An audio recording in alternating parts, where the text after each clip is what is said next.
Hello, my name is Nan Britt. I'd like to welcome you to the SCIP webinar training. SCIP stands for Spectrum Community Inclusion Project, and this is brought to you by the Spectrum Autism Support Group, which is located in Gwinnett County, Georgia. This webinar and training are also partially funded by a grant from the Georgia Baptist Healthcare Ministry Foundation. So we are really grateful for their partnership in providing these trainings. The purpose of this webinar today is really for churches that are interested in starting special needs ministries, or you may already have a ministry in place, but you're really looking to expand and to provide more training for your volunteers. Personally, I'm really excited to be involved in this training. I am a special education teacher. That's how I got involved with Spectrum for children with autism, but I also serve on our special needs team at my own church.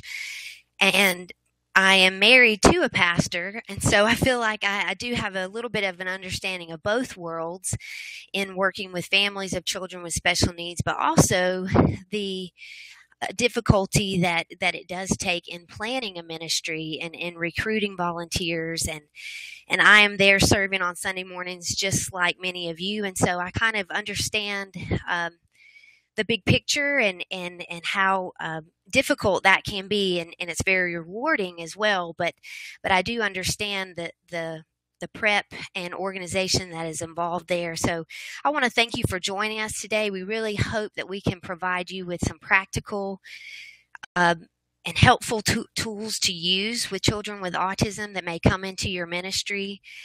More importantly, we hope that we can help you gain a better understanding of what families go through that have children with special needs, and ways that our churches can serve the family unit as a whole. So let's go ahead and get started. The first question I would like to ask is, what does your community look like? I think this is important, and many times when I've talked with church leaders, they may say, we would love to start a special needs ministry in the future, but right now there's really just not a need for that at our church. We don't have any children with special needs that attend our church. And I'd like to point us to the current statistics to actually see what does our community look like.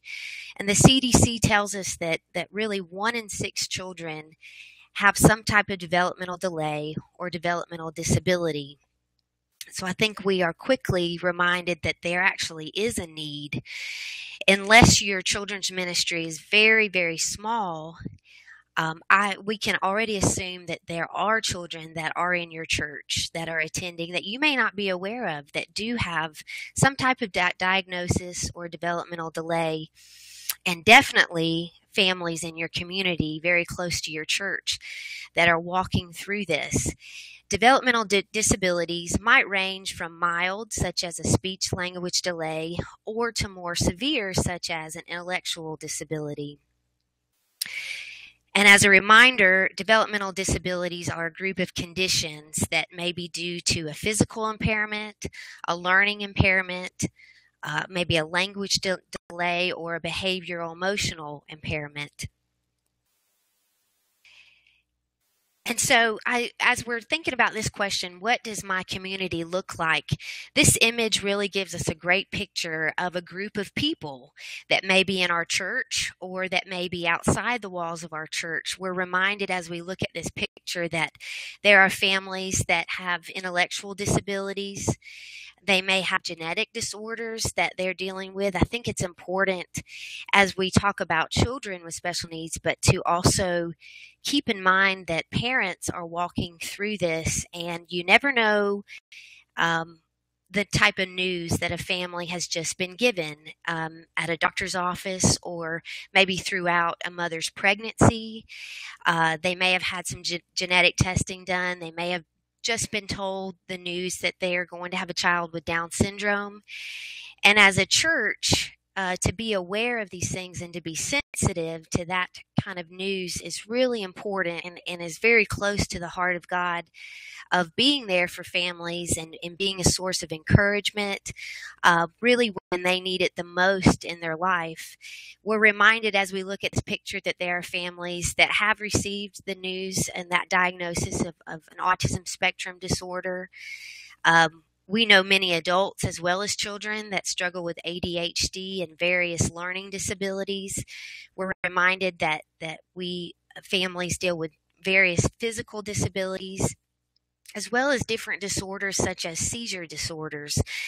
So I think this is important for us to keep in mind as we start this training, that there are always needs around us. Some are more visible to us than others. And so as we keep going in our training, I'd like to focus in on autism spectrum disorders. This is what we will be talking about today, strategies that you can use, the characteristics of autism that you may see in children that visit your church. Children with autism or individuals have a persistent difficulty across three main areas, and those are their social skills, the emotional behavioral skills, and their communication skills. It is the fastest growing neurological developmental disorder. I know many of us are aware of autism, maybe through a family member, a child in our home, an extended family member, a neighbor, or just hearing or reading a news report about autism. It does occur in all racial, ethnic, and socioeconomic groups. Abilities can range from very gifted to severely challenged. This is important to point out that the very broad spectrum of autism, because you will see this in families that visit your church.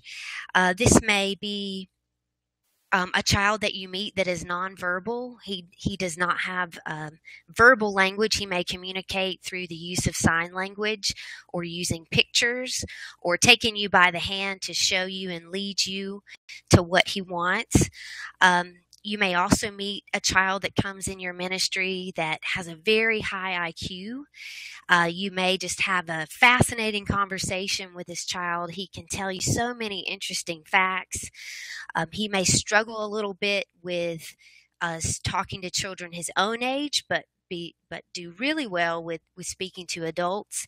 This just gives you a picture of the wide range of autism that you may see in your ministry. Autism does affect 1 out of 68 children. That's about the current statistic right now. And boys are 5 times more likely to have autism than girls. Some terms you may hear from parents are high-functioning autism or Asperger's syndrome, which does fall under this autism umbrella. As we keep moving along, I'd like to shift to a new question of what does your church look like? So we are a little bit more familiar with what our community looks like and what the statistics really are for families, but I want us to spend a few minutes on what does our church look like, and give you a few reasons why families don't come to church. I know that when families visit on Sunday morning, we all, as ministry leaders or volunteer workers, we would hope that they leave church encouraged, refreshed in their faith, encouraged, refocused, being around other believers, coming together in worship. But for families of children with special needs, we actually see that their stress is increased by attending church rather than decreased. And some of the reasons of why is, that if you can imagine, a family may get up on Sunday morning and get all the kids ready for church, get through the busy parking lot, get through the children check-in area, which we all know can just be chaotic at times, only to make it to their child's classroom and be told that, I'm sorry, we don't have a place for your child. We really aren't equipped to serve him today. And many times this family has to turn around and go back home. And we can understand why they may not get up the next Sunday and go through that routine again. only to feel rejected. Another reason that contributes to this stress is maybe their child can go into that second grade classroom, but they are asked for one parent to stay with him. And so this really is not ideal either, because one parent is able to go to the worship service, but the other parent is required to stay there with the child, and they're really not getting that break that they need, and they're not um, getting that encouragement they need by being able to attend the worship service. We also know that maybe the parents make it to the worship service, but within 5 or 10 minutes, they're called out to go pick up their child, just due to behaviors or the child not being able to participate in the class. We also simply know that it's not ever our intention, but many times parents express that when they check their child in and when they're at church, the facial expressions and the body language of the volunteers and the ministry leaders is negative more than positive, truthfully. And I know that we all would say that would not be our intention, but parents feel this, and they notice when a volunteer looks afraid that their child is there, or looks unprepared, or really those stern looks that can be given, to your family or to your child when he's not fitting in like he's expected to. I'd like to point out, this stress can lead to feeling isolated and rejected in a church community, and this can cause parents to feel rejected by God. I'd like to read you a quote that a parent shared with me of her 8-year-old child. And he said, "Since my teacher doesn't like me, then God must not like me." And this was when he came home after church. And that is a great example of this idea that we as the church can project encouragement, and we can project that love of God that he has for his people, or we can unintentionally do the opposite. As we continue to think of that question, what does our church look like? I'd like to read you another quote from a parent before we get into this slide. And she says, "Special needs families just like mine are not welcome very many places. As a whole, public places are not our friend. Special needs families long for community and connection because it is rarely offered to us anywhere else. Would your church please pray about this widely unreached mission field? If your church will not reach out to a family like mine, who will? We are slipping through the cracks. 90% of special needs families, to be exact, and unnoticed." And so I think that reminds us that statistic there truthfully are. It says 90% of special needs families choose not to attend church. But I'd like to shift the point to encouraging news, that there's great news. We can embrace these families. And a lot of what today's training is about is helping you feel prepared, because that's a big part of it, so that we can be in a position to embrace these families. We know, and we're reminded, that God's church is and should be different than the world. In 1 Samuel, this passage is a wonderful verse of scripture to be reminded of, that the Lord does not look at the things people look at. People look at the outward appearance, and the Lord looks at the heart. And so for these families in community and in schools and in their jobs, they are constantly faced with those expectations that society gives of what their child should look like, and the ways that their child should act like. And in the church, we want to be opposite of that. We want to be accepting and show that unconditional love that God gives to everyone, and that we don't have to earn. We know that it is by God's grace that he accepts us. And so we have that good news to share with these families of special needs, and that is opposite of what society is telling them around them. Okay, parents can be reminded of God's love and acceptance for them through the love and care of his church. And so we're reminded that rather than parents having that negative experience, we know that parents instead can be encouraged and be refreshed and receive this through the church. Unlike any other place that they may go in society, we're reminded of so many scriptures that you could think of, and one that I placed on here is in Psalms, and it says, "The Lord is close to the brokenhearted and saves those who are crushed in spirit." So we want families to come to church. We want parents to be able to go to a worship service so that they can receive encouraging scriptures, to be reminded that they are not alone, that God is walking with them through this, that He has a great plan and hopes for their future. And so it is worth us planning and being prepared so that these families can have the hope that God gives. Okay, some great questions for us to ask right now as we think about engaging children. And I would encourage you in your ministry, these are just two great questions to keep at the forefront of your children's ministry. And the first one is, do I believe every child is made in the image of God? And secondly, do I believe every child has the potential to have a relationship with God?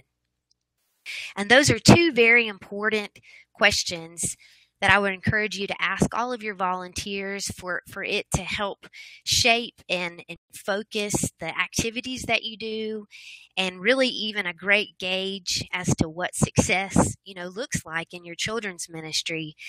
I'd like to share another quote with you from a mother of a child with autism, and she says, "As the parent of a special needs child, I beg you, please do not predetermine who is able to be reached by the Holy Spirit."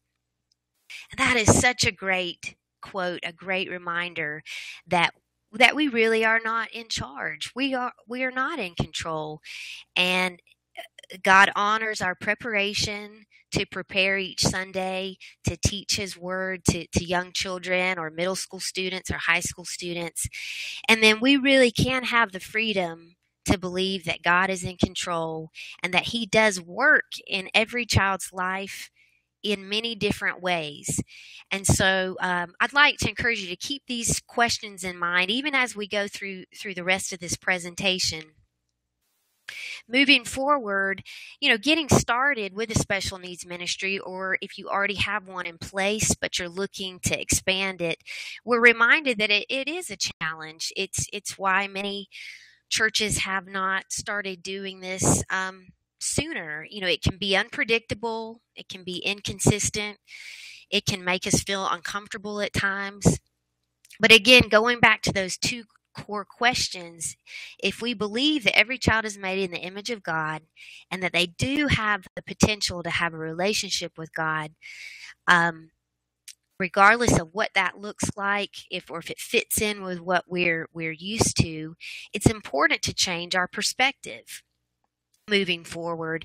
And many times, I think why ministries may have more of a difficult time is that we try to fit the child into our existing program, and quickly, problems arise. And I'd like to encourage you to change your perspective, to think of it this way, that we can modify our ministry and our activities and our schedule to conform to what the child needs.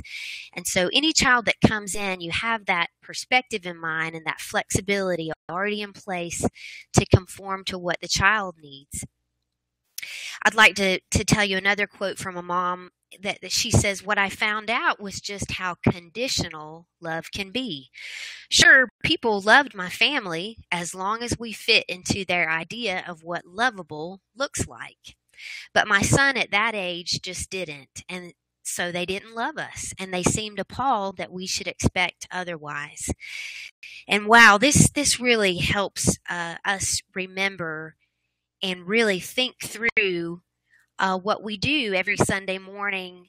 And this mom, she's reminding us that love can be conditional. And while this would not be our intention, she felt this, her family felt this, that the church and the volunteers and the team around them were accepting and loving as long as their child fit into this mold, like we were saying, fit into their ministry model. But at the time when he was age 6 or 7, he was different, and he did not fit into that mold, and so he was not accepted, and so therefore this family did not feel accepted. So this is a great thing to remember as we shift our perspective in serving families with special needs.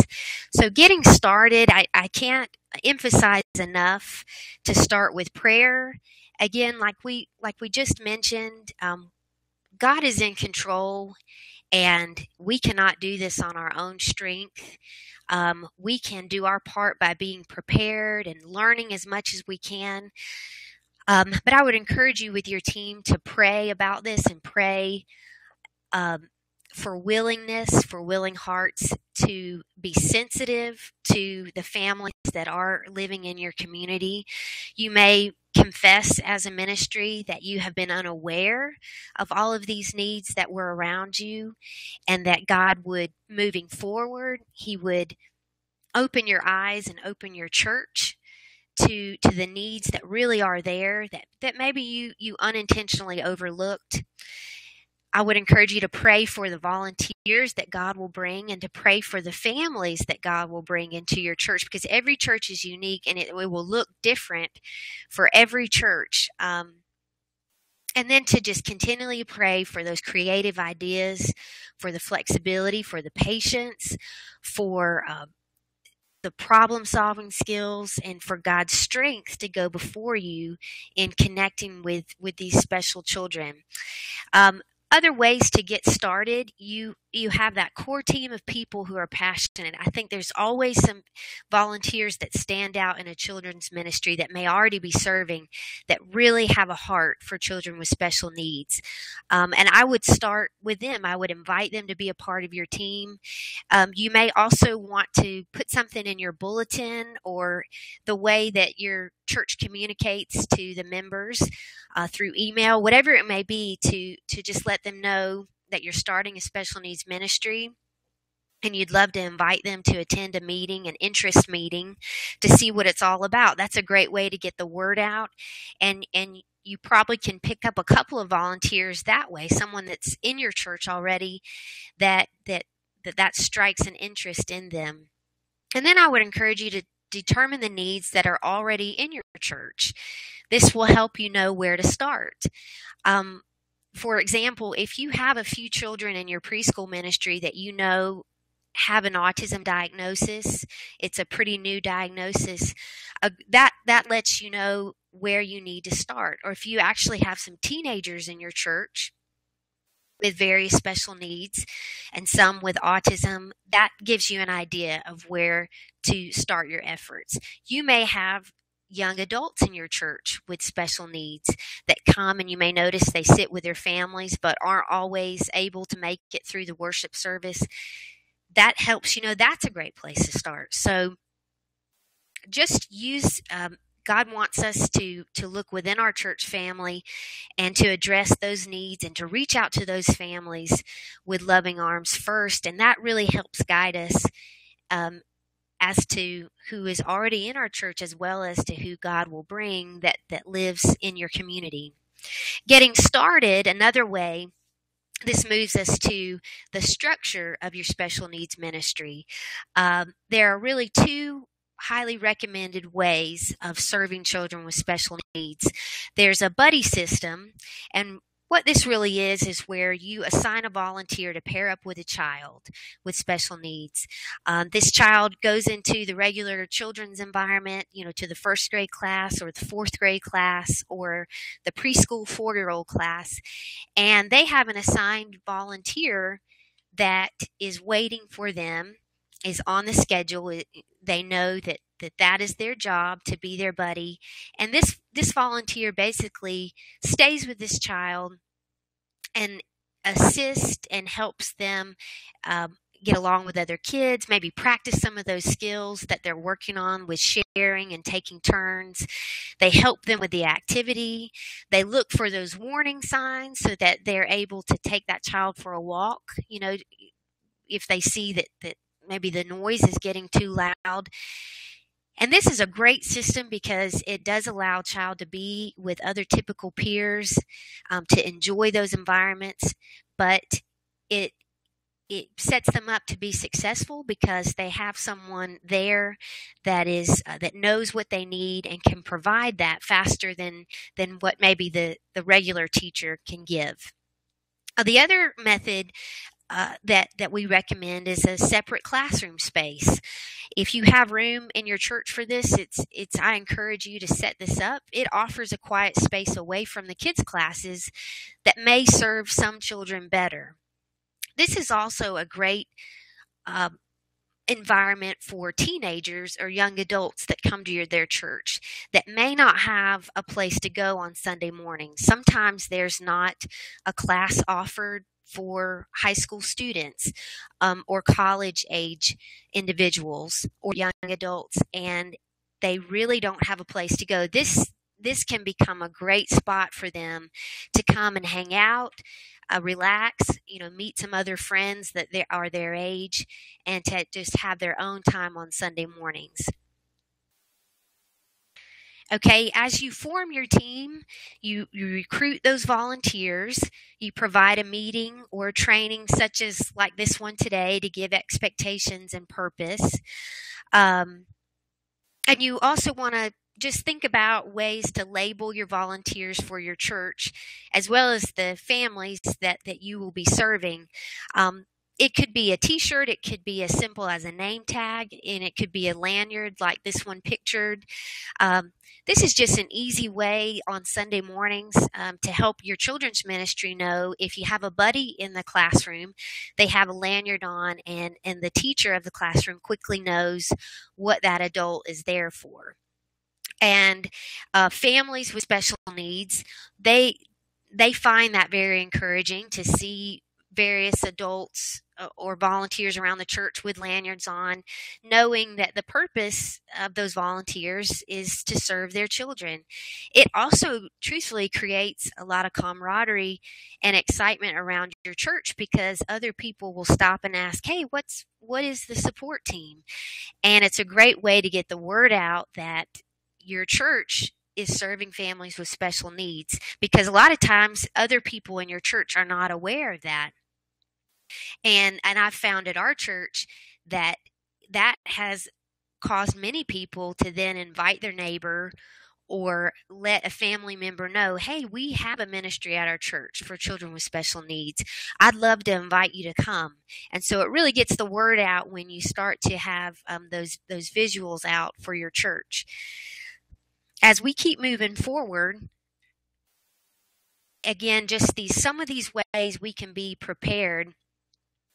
I'd like to encourage you to just come up with a simple and fast form for new visitors. Many of you probably already have a way to get parent information just for children that attend your church, and they may be brand new. You may ask for the parents' contact information. We ask for allergy information.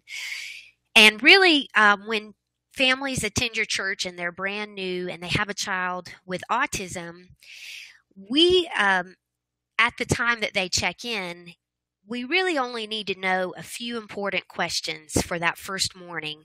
And that's why I emphasized a simple and fast form. I think what the information that is important to put on there may be the parent's contact number during the service if they have a cell phone with them. You need to know the allergies. You need to know seizure information, because so that is very important to be aware of. If there is a history of seizures, you need to know if there's any aggressive behaviors that we need to be aware of. And I think lastly, we would probably just want to know if this child is prone to running away from the group. That would be something important to know. Really, all of these are safety measures. So then when the parent comes back to pick up their child, personally, I would recommend this is the time when you can send them home with the longer form that does ask more of the history, how they communicate, behaviors they're working through. And the reason I point this out is because I've learned this the hard way at our church. I realized that I had this long form for parents when they checked in their child, and it would take them 10 more minutes to fill it out for me, and that would cause them to be late for the service. And parents of special needs children, they are used to filling out a lot of information. They have to do that in their regular life with therapists and with the school system. So that's familiar to them. But I think uh, us being sensitive to, hey, we're so glad you're here. I just need some quick information to make sure that we have a great morning and that Josh is safe with us. And then I want you to head to the service. We've got him. And then when they come back is when you can send them home with that longer information. And it's really just a nice way to welcome families and really not keep them from the service, by having to fill out this long form. And then I want to encourage you, the best way to connect with a family is through a phone call during the week. Many of us, we've kind of gotten away from phone calls, and we would rather email, and that's just easier and more comfortable to do.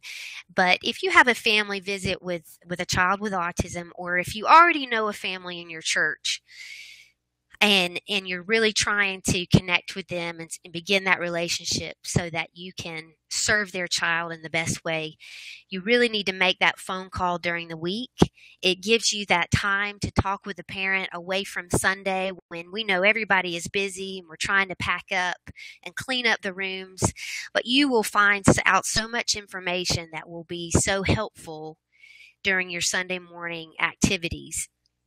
I know I learned this in serving children at our church, that recently there's a young man that has been coming to our break room, which is our separate classroom space, and he is a young adult and he has a diagnosis of schizophrenia as well as many characteristics of Asperger's syndrome.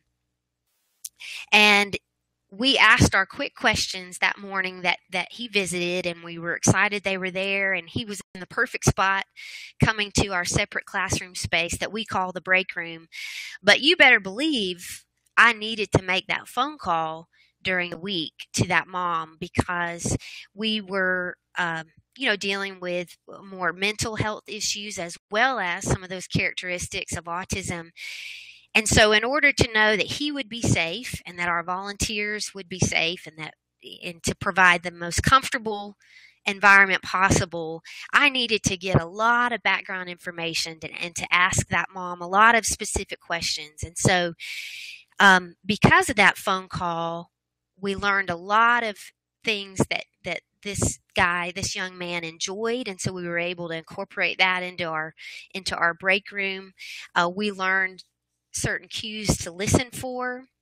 We also learned just what his diagnosis looked like, and so that we wouldn't be caught off guard. So I really encourage you to do that. It might take up an hour of your time during the week, but it will really set you up to be successful when they come back the next Sunday.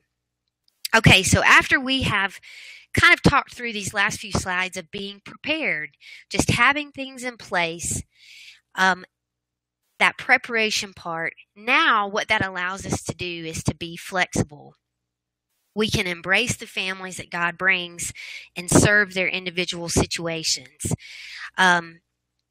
I think this is so important because going back to what we talked about, how families feel when they come into our church environment, and those negative expressions and the negative experience that they have, unfortunately, many times this is contributed to that lack of preparation on our part. And what being prepared allows you to do is you may have these things in place, but you may not meet a family for 6 weeks that visits your church. You may have, you're part of this training today, and then you go back to your church and you have your team ready. You might have one volunteer on your schedule every Sunday that they know, I'm going to wait at the check-in area, the new visitor check-in area, for any family that might visit with a child with autism or other special needs.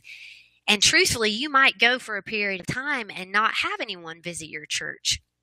But that's okay, because that one Sunday that a family comes, it makes all that preparation worth it. And what it does is, because you have all of these things in place and you're prepared, it allows you to have a smile on your face. It allows you to be relaxed.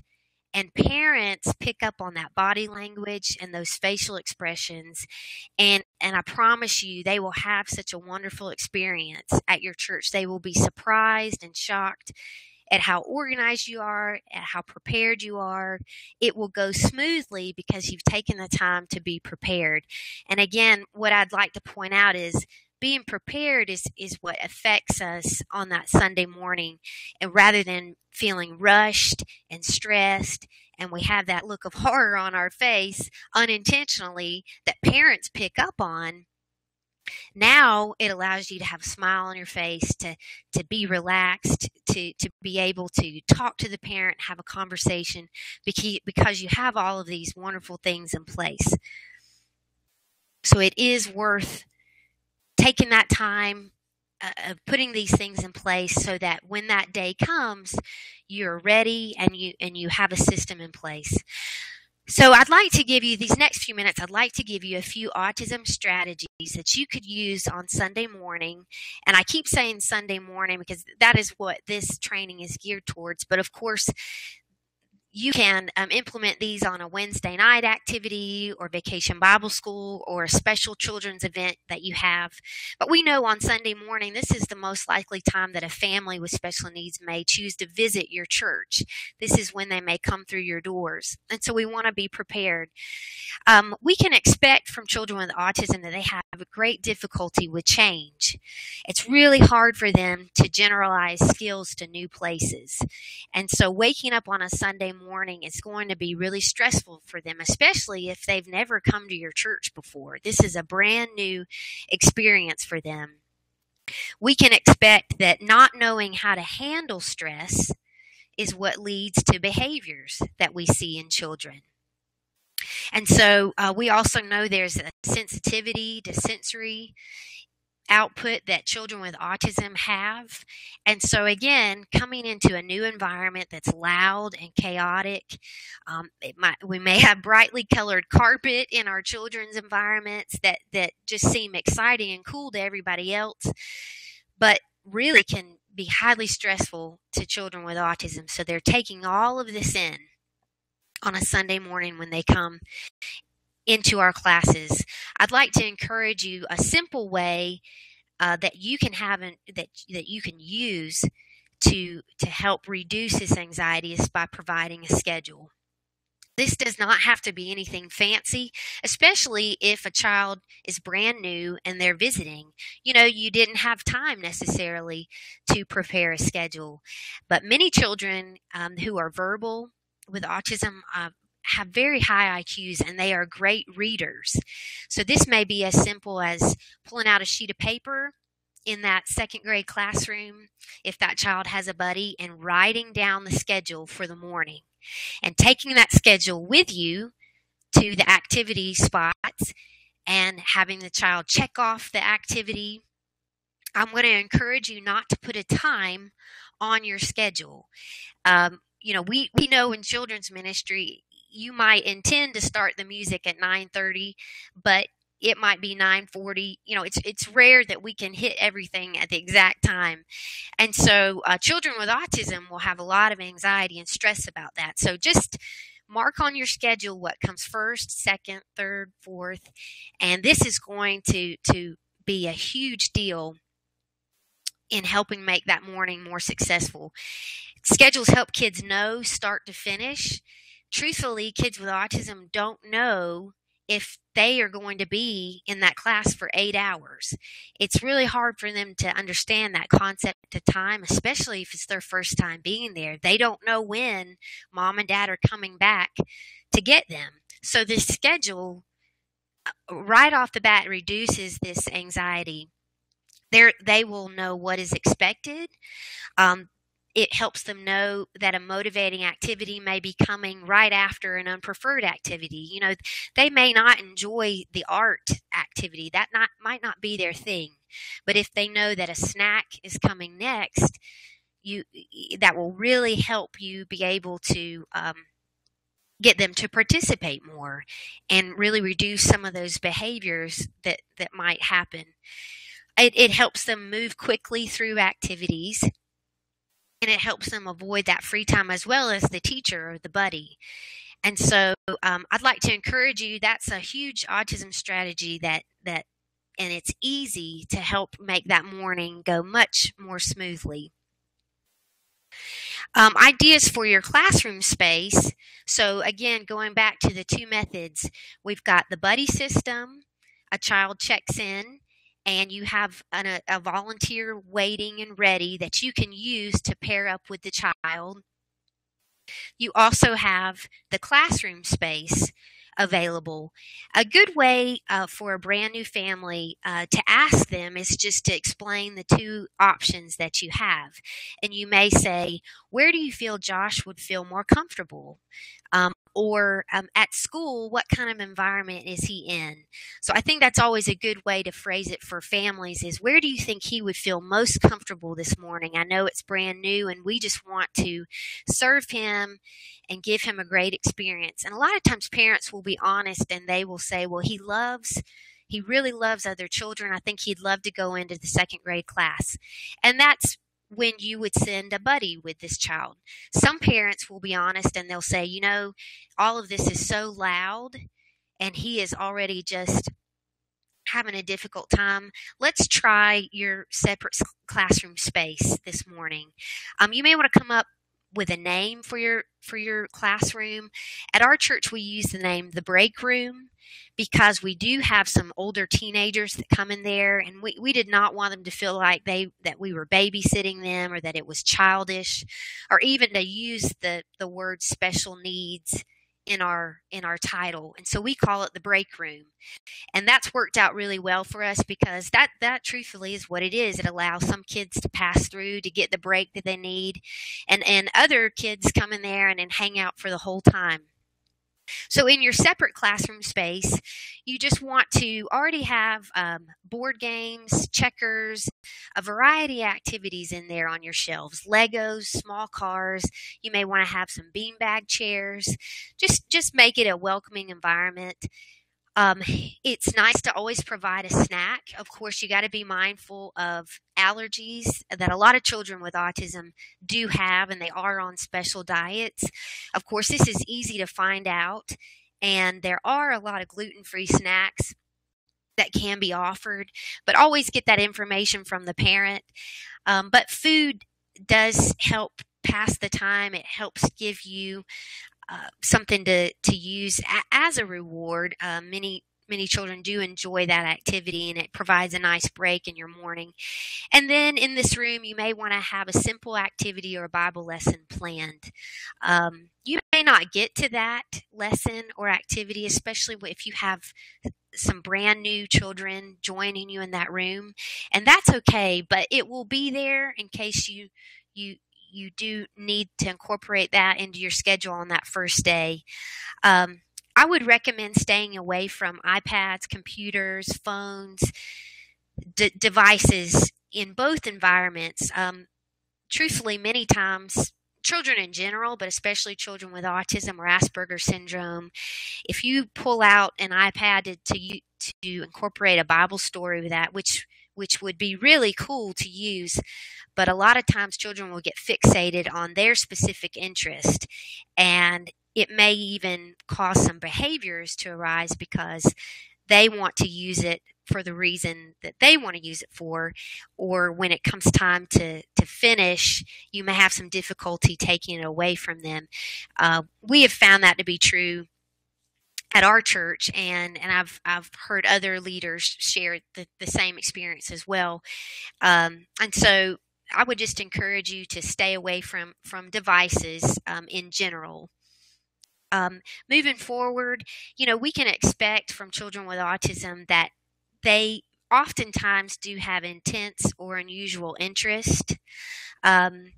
Many times, though, this is a great place to start with conversation and to see what they're interested in. And many times it's fascinating. You will just leave that morning just so enjoying your time with meeting a child with autism because they're so fascinating and can tell you so many interesting facts about whatever that specific interest is. They have difficulty changing topics and listening to others. Remember what we said at the beginning, they have difficulty with their social skills. And so when they're with us, whether it's in our classroom space or whether it's with their buddy in their typical second grade classroom, we want to provide a lot of hands-on participation. You know, there are some great sources, and we have these listed at the end of this training. You can go online. They provide Bible file folder activities. So you may be talking about a Bible verse that day, and you've been able to print out this Bible verse and put it in a file folder, and they work on matching the Bible verse. This gives a lot of great ways for children who are nonverbal to participate. You may encourage them to work with a partner, and again, helping them with some of the social skills that they're working on. You may have to provide hand-over-hand assistance to do a craft, and that's okay. That's what a buddy is there for. You know, put glue on the paper and help that child glue their activity to the paper, participate like the rest of the class is doing. It might only take them 1 minute and then they're done. But you know what? You celebrate that and you're able to give that to the parent when they pick them up. And that parent will be so excited that their child participated and, you know, actually has something to bring home from church. We want to help them participate. You know, it may be through pointing to answer a question or matching what we're talking about. It's providing just these extra modifications that might help them participate. When we talk about having a buddy with a child with autism in a second grade class or in a preschool class, what we're saying is this allows this child to participate in everything that the class is doing. And rather than a child being in the room but being off to the side in a corner, really not engaging in what's going on. And so I think this is that next step that a lot of our ministries need. Is there may be a child that is already coming, but truthfully, if we were honest in the classroom, we're not engaging that child and helping him to participate. And so we hope today a lot of these ideas can give you some tools to use to help that child participate. Okay, we can expect from children that visit with autism that they are very literal thinkers, okay, and they have difficulty with abstract ideas. They're concrete and visual learners. That's why you'll hear me talk about a lot in this presentation using very clear directions, you know, using visuals like we talked about with a schedule. They can get lost in a long string of verbal directions. And so when we break down skills, that is where they're most successful. They have difficulty with abstract ideas. Their thinking is very black and white typically, not always, but this is a characteristic of autism. And if we can, you know, stop and think about it, faith, the idea of faith and spiritual things truly are abstract ideas. And so this is not going to be easy for children with autism or teenagers with autism to quickly grasp. Their relationship with God is going to look a lot different than our relationship with God based off the way their brain is structured and the way that their brain takes in information. And remember, like we said at the beginning, God is okay with that because He created them. He knows them best. And sometimes we are the ones, the volunteers, that we have to change our perspective in the way we approach that. Some of these are funny, and you could think of some on your own as I read these off to you, but thinking with that thought in mind that children with autism are very literal thinkers, they have a difficult time understanding jokes, understanding sarcasm. understanding phrases that we might use that are confusing to them. And in church, so we came up with a few phrases that truthfully are very confusing to children with autism. The concept of ask Jesus into your heart. And again, being a literal thinker, this is confusing to them. God has the whole world in his hands. Again, thinking of they're picturing this literally. And this is the body and blood of Jesus. That would be another phrase that we use a lot in church that can be difficult for children with autism. And I like this last one. We are on fire for Jesus. You know, we might say that in the spirit of excitement and, you know, we're ready to go into this week. We are on fire for Jesus. Well, that could be very scary for a child with autism. And they would think, you know, why would someone say something like that? They would think that was an emergency situation. And so this really helps. It's really important to know because we just say things and we don't catch ourselves with how confusing that might sound. I'd like to point out something with this slide that goes along with some of these ideas that some children, not all, but you may encounter a child that visits your church or who attends your church that has a problem with swearing. And I say this because I have met a few children along the way that has, you know, this behavior. We know that, you know, and this can be shocking more so in a church setting because it's not what we're used to hearing. If a child is using inappropriate language or a teenager. And so I'd like to give you some ways to first understand it and then some strategies to use to help decrease this behavior. We know that there is a reason behind behaviors. And one of those reasons can be it's attention seeking. You know, this child has learned that, you know, when you swear, when you use inappropriate language, wow, this really gets everybody's attention fast. And then especially in a church setting, it's going to come across even more shocking. So we know that truthfully can be a reason for a behavior. And I'd like to give you some tools to use. I know that our initial response can be to get stern, to say, you know, young man, you're not going to use that kind of language in church. You know, that is so inappropriate. I know that in all of us, that is our natural response. And I'm not saying that is a bad way to respond. But what I'd like to encourage you to use instead is the strategy of redirecting or distracting the conversation. A child with autism, if we react negatively and loudly and sternly, I can just about promise you that is only going to increase that behavior. It's just not going to end well for everyone. And so instead, let's try these things first. Let's not give attention to the words that they just said. You can quickly redirect that child by just saying, "Hey, I need your help. Let's go. We need to get the snack ready. Let's head over here." And many times that will work, just moving them to a different location. It may be, "Hey, let's go for a walk. I need you to help me with a job out here." Those are examples of redirecting. Distracting the child to a different conversation is also really useful. You may say something like, "Hey, who's your favorite Star Wars character?" Or if there's a new movie out, you know, "Hey, have you seen the new Lego movie?" A lot of times, if you can catch what their interest is, they will stop swearing and just jump into the conversation, the question that you've just asked them. So let's try those two ways first. Distract, redirect that child, rather than responding with a no, and we can't use that language here, or you're going to get in trouble if you keep saying that.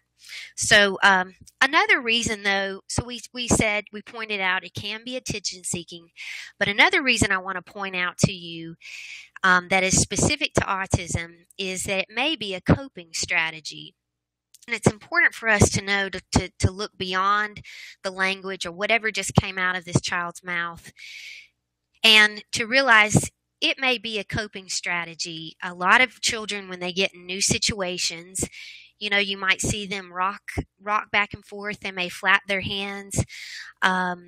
They may murmur things. I know that specifically a child that comes to our church, he's in second grade. I noticed that this was a coping strategy for him. And you almost become a problem solver, and you notice when and where this is happening.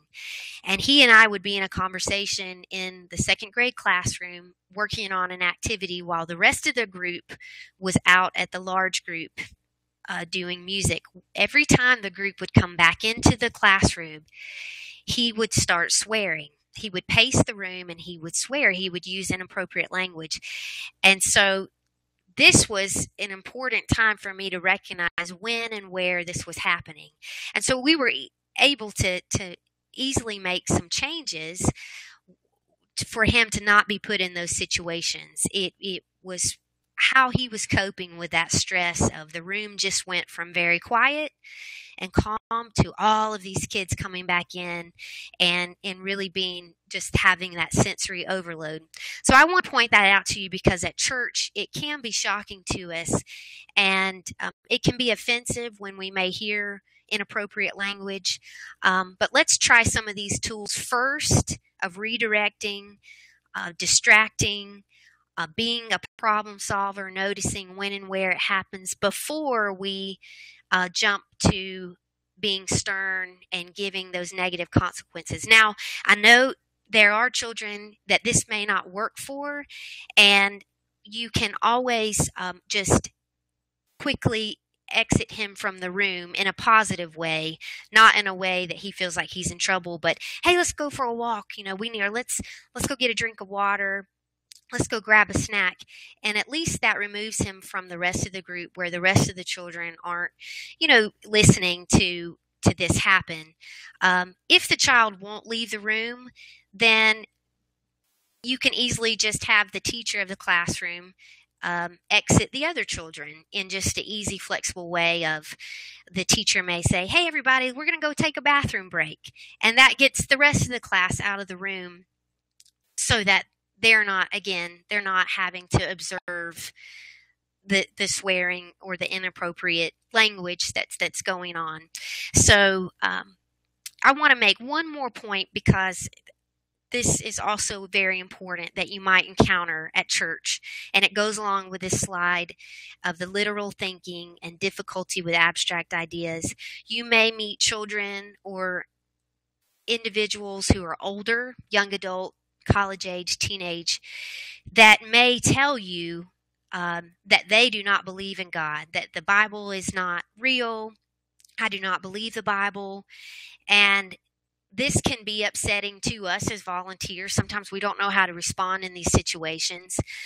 I'd like to bring it back to those characteristics of autism. Many times what this comes from, it's a manifestation of the disability. It's rather than being just an outright rejection of God. Many times these individuals do not reject God.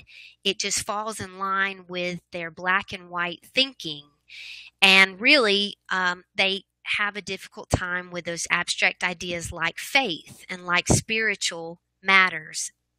This is where we can trust God that He is working in their life, in their time with us, that He is giving them an understanding. He is making Himself known to them in their own way because, again, God created them. He knows them best, and we can trust that God is in control of this. I'd like to point this out because many times these children or these older individuals with autism, Asperger's syndromes, they tend to get into debates about a lot of issues because in their mind they have a really difficult time with taking someone else's point of view, understanding that we can be talking about the same thing but really share different interests and different points of view. So they may talk with you about the Bible, that God is not real. I don't believe in the Bible. But then they may give that same amount of passion towards a debate with you about the differences of Star Wars and Avengers. And so they have not singled out God and have not rejected God. It just falls in line with that black and white thinking, and that they really use that filter on every idea that that they're thinking through, whether it's Star Wars, whether it's the Bible, whether that color is red or blue or green. And so let's be patient with them. Let's not be offended or have our feelings hurt. Let's be patient with these children and these teenagers.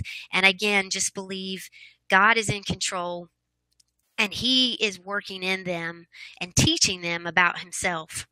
Okay, let's keep moving. I know that last one was a little bit long, but I wanted to stress those 2 points because you may not, but you also may encounter some children that are working through some of those behaviors. And so this is one that we're reminded, let's individualize and incorporate their interest.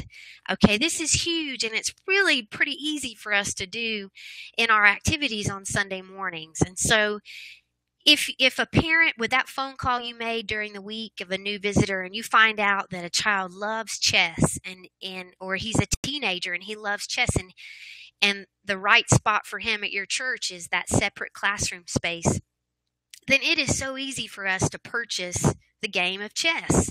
This is something we can have in our break room, in our separate classroom space, that we put on our schedule that he gets to do at the end of the activity. Maybe that follows after you do a short Bible story lesson, that he gets to choose to play chess.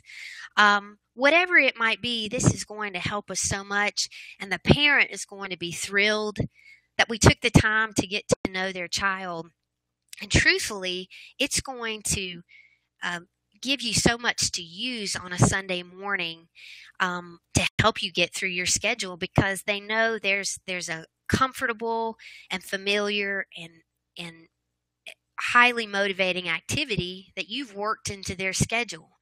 For older individuals that may have those specific interests, and they have those few social skills like we've been talking about, a great method of teaching in your separate classroom space is to use that interest and connect it to a character of God or a fruit of the Spirit that's in the Bible, like love, those qualities that we may have in our Bible lesson, like love, joy, peace, patience, kindness, goodness.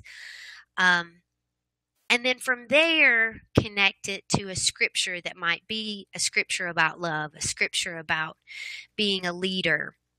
I have tried this in our break room because we have a group of teenagers that come, or they may be 23, 24, and truthfully, we can't get a lot out of them. They're working through their social skills of turn taking and conversation. And so if I ask them, hey, let's open our Bibles and we're going to read this verse today, I don't think I would have very much compliance at all. But we tried this idea, and it was so much fun, and both the volunteers and the young men really enjoyed it. We just made a game out of it. So they might pull a card out of a bag that has a picture of Superman. It might have a Minecraft picture, and then it might actually have a picture of a dad, just a generic father picture with the word father under it. It may have a picture of a young man, and it has me written under it, labeled. They pull this card out, and we ask, who is this? And then we say, okay, pick a word off this list. What does he remind you of? And they may say, goodness for Superman. And then the last part of our game is, okay, let's find the verse for goodness.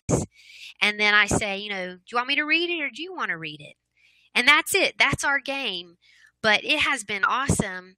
And I would encourage us as volunteers, that every step is success. And so we want to just leave it at that. Sometimes, especially as women volunteers, we want to go on and have a conversation about it. We might want to say, what does that mean to you in your life? They may not be ready for that because, again, those deficits in social skills, it's really hard for them to be a part of that social conversation and internalizing what you just read. So we can be excited and we can feel successful even if we've gotten a teenager, a young adult, a child to read a Bible verse. And then we just leave it at that. We believe that God will use that in their life in a powerful way without us having to go on and on and on about it. Okay, as we finish up, we're just reminded that whether we're in the classroom space or as a buddy in the second grade classroom or in the preschool classroom, we're helping kids practice their social skills. We are anticipating stressful situations. That's our job. That's the whole point of having the buddy system, because the regular classroom teacher may have 15 kids. She's not able to be proactive and to watch for those warning signs before a meltdown may happen.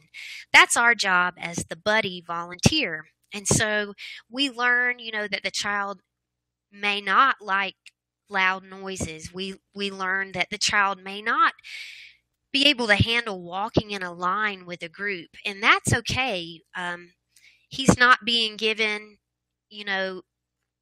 a free ride or just being treated differently. That's why he has a buddy, and we want to do what he's most comfortable with. I'm reminded of this because it comes up a lot in our activities that the class may be asked to hold hands for prayer. They may be asked to sit in their chairs. And as a buddy, we need to know and be aware of and be okay with the fact that the child with autism may not be able to handle holding hands. And again, going back to changing our perspective and having that big picture in mind that it's okay for them to not do that. Really, there is no harm in that. And the consequence, if we forced them to hold someone's hand, the meltdown and the behaviors that might happen because of that could really change the whole morning. And so we have to keep that big picture in mind. And I think it's important to educate your regular classroom teachers that this might be happening, and to trust that the buddy knows this child best, and maybe get everyone on board, because you have your special needs team, but we also want to get everyone on board in the children's ministry that may be teaching those classes, so that they that we're all working together. And so this may happen with holding hands. It may happen with the child taking off their shoes. And again, let's just ask ourselves, is this really a big deal? Is this harming somebody else? Is it harmful to the child? And I think just about everything would fall under that category of this is really not a big deal. And truthfully, other kids usually don't care. They just go on throughout the activity. So all of those things, being flexible, taking off their shoes. Sometimes a child may come in wearing a hat. And, we may have to adjust with being okay. Again, is this really a big deal? And it may not be the time to teach about respectfulness in the church and that sort of thing. We want this child to feel comfortable and to establish trust with us. And we don't know if this is meeting a sensory need for them that they need for their head to be covered. They're not being disrespectful and not following the rules. Many times it does go back to a sensory need that they have. So let's be flexible, because again, asking ourselves, is this really a big deal? And again, I can't stress enough to get everybody on board with your with this perspective, because your buddy may be doing great, but I also know there can be some friction sometimes with the buddy volunteer and the regular classroom teacher. So it's important to get out ahead of that and explain to them, maybe allow them to be a part of these trainings so that they have an idea of what's going on behind some of the behaviors that they're seeing. Okay, and lastly, we like to joke about this, but it's so true. If you've met one child with autism, truthfully, you've met one child with autism. And so we say that because to reiterate that every child is different. And today, I covered a lot of characteristics and strategies that we put in place that can help with those things. But you may have a child come that you see something differently that we might not have covered today, or there may be parents of children with autism listening to this training, and they may not see a lot of these behaviors we talked about. And so it definitely does not fit and encompass every child. But this just hopefully gives you some ideas of the why behind the behaviors you may see. It helps us be sensitive to what the child is going through when they visit with us on Sunday mornings. It helps us be sensitive to the families of what they deal with on a daily basis. And again, I think it's important to keep in mind that the goal of the Sunday morning is for the parent, going back to the very beginning when we first started this training, we want the parents to be able to attend the worship service together, to have that much needed break, to be encouraged in their faith, and to know that their child is being taken care of, that their child is safe. That's the goal. And so let's do everything we can to make it through that hour or that hour and a half of time to make the child comfortable, even if it means going off of our schedule a little bit, taking some walks, because we want to do everything we can to allow mom and dad to be in the worship service, because that will affect their marriage, that will affect their home environment throughout the week. When we play that small part of serving their child with autism, and we do our best to not have to call the parent out of the service, it truly affects their whole family and their walk and their relationship with God. Claire Dees is the president of Spectrum, which is, like I said at the beginning, an autism support group made up of parents of children with autism in Gwinnett County. And she comments that the difference between a church ministry equipped to work successfully with children with autism and other disabilities is about 2 hours of training. And so we really believe that just taking this small amount of time can transform your ministry. And we want to applaud your efforts. We thank you so much that you chose to join in and be a part of this training, because we and again, like Claire, she says next, you can't underestimate the payoff for a relatively small investment of time in learning to include, teach, and manage a child with autism. An entire family's life can be impacted for the kingdom of God. And so that's why we thank you for being a part of this training today. We thank you for your time and in being sensitive to that need that is already in your church, and for that mission field that is in the community around you.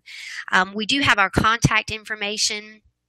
Nan Britt, as my email is listed here, as well as Claire Dees, the president of Spectrum and Spectrum's website. I want to point out to you that we are really excited.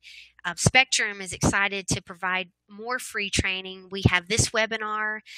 We will have other webinars on the website that offer you different behavioral ideas, different sensory strategies. We always want you to contact us. This is what we are here for. We will help you with a specific child that may come to your church and you really need some ideas that may not have been covered today. Please contact us and be in touch with us so that we can partner with you in serving these families with special needs. And I do want you to make note of the resources, many that were used in this presentation today. If you go online, there are so many wonderful resources. The Inclusive Church that's listed first, I'd like to direct you there first. She gives so many wonderful ideas, but also goes into the liability arena, the liability issues that we already know are present within children's ministry, but she gives some wonderful ideas in working with children with special needs. that you can follow. She has a lot of forms that you can use, so you don't have to create that on your own. You can use that for your own church. Thanks so much for being a part of this training. We appreciate your willingness to include families into your church, and we look forward to hearing from you in the future. Nan, we have a couple questions that have Okay. come in. One of them is that you mentioned the buddy system and things like that, and in listening to it, can you be more specific? Do you have training time set aside to help the buddies know what to expect? You definitely can. I think that if you do not have anything in place right now at your church, a good place to start would be to find 4 or 5 volunteers who are interested, and you may have a meeting, a training, such as like a training like today, of what to expect, of children that may be coming into your church. And then you may create a schedule. You may say some people are available every week and they go on a schedule. However, you do that in your church, it might be sending the schedule out through email or by phone call or through a system. But I would assign a volunteer a Sunday and even a service time if you have you could start with the busiest service that you have when you know there are a lot of children that come. So that's a good place to start, is to assign a volunteer, and then for them to know what you expect them to do. And that may be that truthfully, it's again, this is where it's flexible for each church. You may not have classroom space ready to go, and that's just a realistic problem for some churches. But you can go ahead and have in place 1 or 2 volunteers that are on your schedule every Sunday. So if a family comes, then if you're the children's ministry leader or this special needs coordinator, I would stand there with them, and you could introduce the family to the buddy, and then the buddy would know what her job is. Her job is to walk with this child to their class, or walk with the family to the class, get situated, and the buddy stays with the child throughout the entire classroom and is there when the parent comes back to pick them up. So I think in your meeting and in your training, you do want to give some specific ways that the buddy, what they're there for. And I think the clearer that you can be, the better, and you can use some of the things we talked about from this training today. You can add to that what fits your own church environment, what your, children's worship looks like. But that's a good way to start, is to have someone lined up and scheduled every Sunday. And if no one visits, if no one is there, if there's not a child with special needs that needs a buddy, then that volunteer may know what to do next. Then she may just join the second grade class to be an extra set of hands as a helper. Now, if you want to go ahead and get both started, then you would have one volunteer ready on a Sunday morning to be a buddy if someone comes, and you may have 2 volunteers on the schedule to be in your classroom space. And once you get the first few weeks started, then volunteers usually know especially if there's a kid that comes and he comes every week, then that buddy knows, I'm just going to meet him in the classroom, and they know where to go without you having to tell them. Thank you. I believe we have a question, and I've opened the mic for our comment. Go ahead.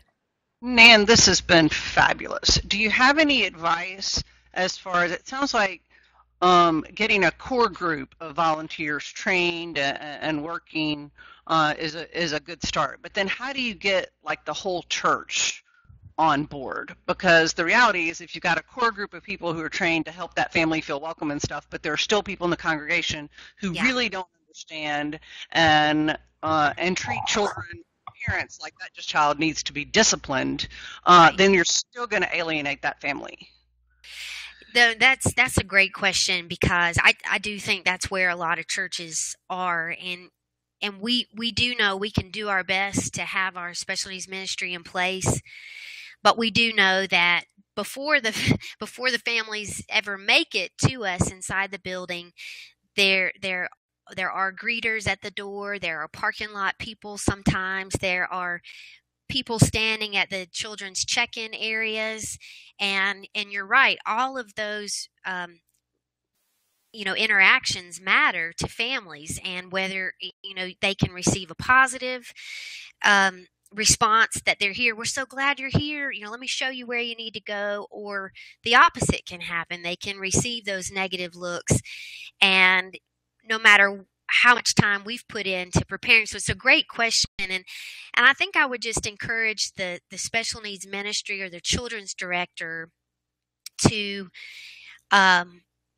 present this, to have some conversations with the other people on staff at their church, and with the pastor, if that comfort level is there, if that line of communication is there among your staff. I would encourage you to start there as a leader, and truthfully, this type of presentation may be a good one for your pastor to watch. I think especially you could even just take the statistics from this presentation and make your own notes and share that with the rest of your staff, to make them aware that there is a great need and there's a mission field for us to reach families of children with special needs. And it may take a long time. We know that the culture of a church is something that does come from the people that attend and from the pastor giving vision, what the church is there for. And we know that can take a long time to get in place for everyone's mindset to shift. But this is a good place for you to start, is to take it to your staff and to talk with your pastor about it, and to see if he would be open to talking more about it from stage. I think that that's always a wonderful thing, because then the congregation is becoming a part of it. Your pastor, it would be awesome for your pastor to, invite everyone, in on this mission that, we have become aware of the needs that are in our community. And we, as a church, we want everyone to know that we are excited, to serve children with special needs and their families. I know sometimes that line of communication may not be there with your pastor, but that's a good place to start, is just taking these facts and the statistics to your staff, so that the other ministry teams can be trained, like you pointed out, so that they're welcomed by the parking lot team and the check-in team and the greeter team, that everyone has those smiles on their faces. So those are just some ideas I would give, even though I know that it's easier said than done, and it takes some time for that culture in your whole church to shift. Thank you so much on that, Nan. That was great information. But, what happens if you have a child that is very, very challenging, and you're having trouble finding regular volunteers who can handle the more challenging child? Are there other resources in Metro Atlanta? That's a great question, because even with using a lot of these strategies and tools, you're right. There sometimes may be a child that comes that, even with using all of these things, you've tried everything, and it still is a challenging morning for that child. Sometimes one way that I've found that can really help is, usually in your congregation, you may meet some adults who are teachers, who are special education teachers, men and women, and they offer a huge, range of experience. And I would encourage you to ask that person, to find that person and ask them if they would be interested in helping you work with this child. It may not be long term. Many times people like to know that, but you really are in need of their expertise. So sometimes there are already some amazing resources within your own church. They may they just may not have signed up to serve on the special needs team because truthfully, that's what they do, for their job all week long. But in those special situations with specific kids, typically they're more than happy to help you with some ideas. Sometimes you do need to look at that option of contracting out with an organization that Spectrum has done this before with through this skip training. And so feel free to use Spectrum as a resource of, hey, we have a challenging child and we're working through some behaviors. Could you come out and observe and work with him and show us and give us ideas? And so that may be on a contract basis. You may want to consider that. Sometimes those children have therapists that work with them and then their own teacher during the week. I would ask the parent if they would give you that information, if they would ask permission to talk with the therapist, to talk with their special ed teacher, because they are great resources. And they will tell you, this is what works at school. He has a difficult time with this. A therapist may tell you, why don't you try this? So those are some ways that you may bring in other people to speak into that situation. It's a good place to start. Okay, and I believe we have one more comment. Okay. Actually, it's a question. So, Nan, what is your advice? You were talking about the child who was swearing and how that can be challenging. Yes. Can you hear me? I can, Yes. yes. Okay, good. Okay, so you're talking about the child. So you've got a child who's got some really inappropriate behavior, and that's really challenging. But the other children or the parents may not know that that child has a disability. It could be a kid with, autism or Asperger's, Right. and they're complaining about the child's behavior. How do you handle that situation with the parents and with the other children who don't understand the child's behavior, and you don't have permission maybe to Right. share the child, like the root of the child's behavior? Exactly. Do you have any advice? Okay, yeah, you bring up a great point because that typically is a situation you will encounter. And I think some ways to speak about it, but like you said, not invade the privacy of the diagnosis that this child has. A lot of times we can say things like, Carson is working through some different things, and some things bother him that might not bother you, and that might be in reference to the noise level, the bright lights, if they aren't doing things like the other kids are doing. I do think in this situation it is okay to talk with the parent afterwards or in that phone call during the week, because we've established some trust there. The parent knows that we are happy that their child is coming, and so the parent usually is more willing to talk with us. And one way is to ask, Josh struggles. Sometimes he has these outbursts, and a lot of kids are asking questions, what's a good way for me to handle that?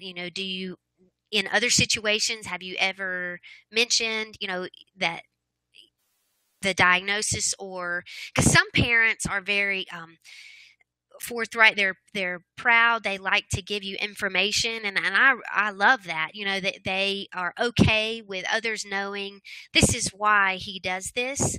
So in that moment, you can find out a little bit. Sometimes they may say, that's a great question. We still haven't figured out an answer to that. We don't know what to say to people when he does this. And maybe you could work together on coming up with something of, not specifically saying the diagnosis, but you could say, what, his brain just thinks differently than yours. And, can you believe all the awesome things that he does? Because typically this child that might be swearing or having some inappropriate behaviors is the same kid that is fascinating to talk with and can tell you everything about space, or maps or vacuum cleaners. They had that specific restricted interest. So we point out what he struggles with this, and his brain works differently than ours does. But man, that's what allows him to be so smart with space. So sometimes you can use things like that, fillers in the room with other kids of if with the parents' permission of saying, his brain works differently, and this is something he's really working on. He went truthfully, when he gets nervous, this is the way he acts sometimes. Just like when you get nervous, what do you do when you get nervous? Do you twirl your hair? Do you rock back and forth? Do you pace around the room? And that's kind of a way to point out he does this because he's nervous, not necessarily because he is a rule breaker. But it is really individualized to what the parent feels comfortable with you saying. So I would start there, is talking with the parent, and then moving forward. I do think, I'll just add this, if it's taking over the class and you're not able to redirect so quickly, I do think removing them and separating them from the group for short periods of time will help that, because then the other children aren't around it so much, but the child is still being able to participate and take a walk. But he may need more breaks in there, because you're right, you don't want to get to the point where this child takes over the classroom and it's really hard to get everybody else back on topic. So be aware to not maybe allow that to go on, and for all the other kids to just have to sit there and watch, quickly separate them until he can get some control and then come back to participate again. I hope that kind of helps and makes sense. Nan, you have provided us with so much good information, and I look forward to seeing it implemented in all of our churches. Thank you, and this will end today's webinar.